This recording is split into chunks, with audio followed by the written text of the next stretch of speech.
You know how we have heard so much about Russian hacking and spying and fake emails, and every time that's always happened up until now, it's been primarily about the U.S., right? Hmm. The United States during Trump's campaign, et cetera, et cetera. So imagine when I came across a story that shows a new study has found that over, get ready, 6 million tweets and retweets originating from Russia, possibly even from China, have targeted Canada. Interesting. Canada. Who cared about us? Who knew? But that's apparently what's been going on. So I thought we'd try to find out some more here, perhaps why this is going on. Jean-Christophe Boucher is an assistant professor in the Department of Political Science at the University of Calgary. He's on the line right now. Mr. Boucher, thanks for your time today. It's a pleasure. So, look, maybe, as Canadians, we figured out who would really care about what's going on here. But to read that it's been this, unless I'm wrong, this massive a campaign kind of makes you wonder what the purpose here is or was. Right. I mean, like the major data set is 6 million. Like the good news is that not all of them come from Russia and China. And what we're also tracking is tweets that are designed and created in Canada. So basically, the way we've done this is we are collecting through like what we call a Twitter API, all tweets that mentions Russia, Ukraine or Russia in Cyrillic or Ukrainian, and kind of analyze this data from there. So what we're mapping out is basically the interaction or the conversation on social media on the Ukraine war. And one of the things we wanted to understand, and the reason why we did this is we had all these allegations, and we had the kind of anecdotal evidence before the Ukraine war that Russia was conducting like information operation. It was promoting propaganda. It was targeting and engaging with Canadians. And we have a data set, for example, during the Crimean crisis, and they tried to do this in Canada. And so we want to see, if that was true, right? Is there like foreign influence? Are there foreign operations, coming to Canada? And if so, where did they come from? What did they say? Who are the Canadians who are retweeting these things? And that's what the study kind of finds. And what we find is two things. On one hand, is that a major part of foreign interference, like essentially foreign accounts promoting Russian propaganda actually comes from the U.S. And that was the kind of Okay. weird result that we found out of that. Huh. And what are the kinds? So you said it's about Russia and Ukraine and the invasion primarily. What are the kinds of things being said? What kind of disinformation are you seeing? So basically, we're finding essentially like five. So we're using machine learning to read all these tweets. We're not going to read 6 million tweets.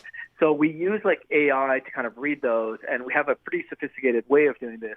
But basically, what the algorithms told us is that there's like five big narratives that are pushed by Russian propaganda, either coming from the U.S., coming from China, or from Russia. The first argument is that, the Russian invasion is actually a result of NATO's expansion eastward. They're accusing NATO of trying to push eastward, and thus they had to kind of knock down Ukraine before it was being part of NATO.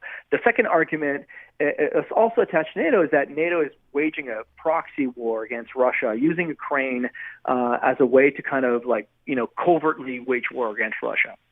The third argument, I must say, like these two are the major arguments. Like in Canada, most of the pro-Russian tweets or most of the Russian propaganda really lean in these two big themes. The other ones that we see is that there's an argument that the Russians are invading Ukraine because they're trying to denazify Ukraine. That doesn't really hold ground a little bit, and people are not interested in that argument in Canada.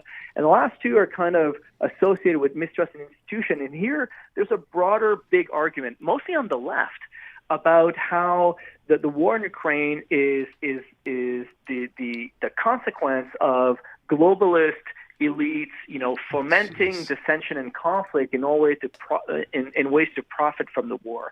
And somehow the Trudeau government and all the Western government are complacent in kind of creating this fake crisis so that we can actually impose our rule in Russia. That's what we really see. As I hear you describe this, and that's pretty mind-boggling, I think to myself, and I don't know if it's even measurable, my question would be, what kind of impact do you believe this has, or does it? Right. So it's a good question. And so anecdotally and what we see in surveys, it has a bigger impact than we think. So on the one hand, only about 25% of accounts are promoting these pro-Russian propaganda. So there's a silver lining saying like, well, 75% of Canadians are actually interacting with other kinds of news, which is a good thing. But the troubling part is that those that are, engaging in the pro-Russian misinformation group are getting more and more radicalized. We see, for example, that it happens a lot on the right and on the far left. We see that these people more and more are getting polarized and getting misinformed. And when we do surveys, we find, for example, a fascinating survey done last week showed that people who vote for the People's Party are more likely to believe Russian propaganda than any other Canadians, even conservatives. So it has an impact. It actually changes people's mind, and it pushes part of our society on the margins and radicalizes them and makes them mistrust institutions and essentially erode democratic resiliency. I'm curious about, we know Canada has a very high proportion of Canadians of Ukrainian heritage. Does that come into play in terms of why we would be targeted? It does. So that's a good question, and it's the first time actually that somebody asked me this question. So one of the reasons why Canada is doing so well in the misinformation space is because of our Ukrainian population. I'm out in Calgary. Something like 1.2, 1.4 Canadians associate themselves to being part of the Ukrainian diaspora. And that means what? That means that all these people who still have ties to Kiev, still have family in Ukraine, interact with them consistently. They have connections with them, and a lot of the information we get in our social media space comes directly from Ukraine, from the Ukrainian diaspora. In fact, we have another study during the Crimean crisis that shows that the Ukrainian diaspora's mobilization on social media was able to drive some of the content, not only of news agencies, but also the Canadian government. So it plays a major role in how this is shaped. And of course, it becomes a prime target for Russian operatives to look at who are the activists and who are framing and shaping public opinion in Canada and the West. I guess the last question is, knowing all this and having so much information, is there a way to stop it? It's such a mess. The government of Canada is so behind in trying to address misinformation online. And really, we're running around and trying to figure out this. Technically, in Canada, there's no real department responsible for information operations. There's Global Affairs, National Defense, Public Safety, Heritage Canada that are all kind of responsible, and no one is responsible. There's an insane tendency of the Trudeau government, but that was also the case in the Harper government, to centralize information at the PMO level, which means that nothing can actually be done. And there's lack of regulations, there's lack of policy. We're really at the beginning of talking about this issue, and somehow we were kind of complacent, saying like, oh, this is an American issue, or this was like a French or UK issue during the Brexit.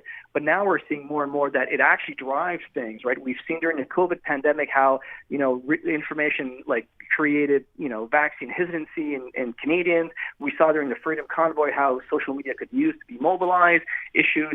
And now we're seeing with the Ukraine war where there's a portion of the population are getting, radicalized. And it's a concern. Wow. As you describe all that, I'm thinking to myself, great, if we're that badly prepared and we know all this, it can only get worse before it gets better. Well, that's my sense, and what concerns me also is that there's kind of this sense that if we regulate platforms and social media platforms, we'll solve all the issues, and I don't think that's true. Like, the platforms have their problems, and of course we should regulate them more closely. But there's also sorts of issues with transparency within the government of Canada. There's issues around having policymakers and politicians pushing and having these conversations with Canadians. There's also a problem with responsibilities. People, for all the data sets I have, people like Maxime Bernier or Ezra Levent are major influencers pushing Russian narrative in Canada. And there's a lack of accountability around this. Maybe we could hold these people accountable, say you're actually eroding our democratic resiliency. You're really eroding our trust in democratic institutions. And there must be somehow something that we could push back and have this conversation. We're not there yet. But we're still kind of behind, and we're trying to find our way into this. Wow. Lots of work still left to do, but good for you on digging up this data. Thank you so much for your time this afternoon. It was a pleasure. JEAN-CHRISTOPHE Boucher at the University of Calgary. He's excellent. Kind of scary, isn't it? He's whip smart, and the kinds of information that he's relaying to us is kind of terrifying. Hopefully honestly. the government's starting to pay attention, because clearly it needs to.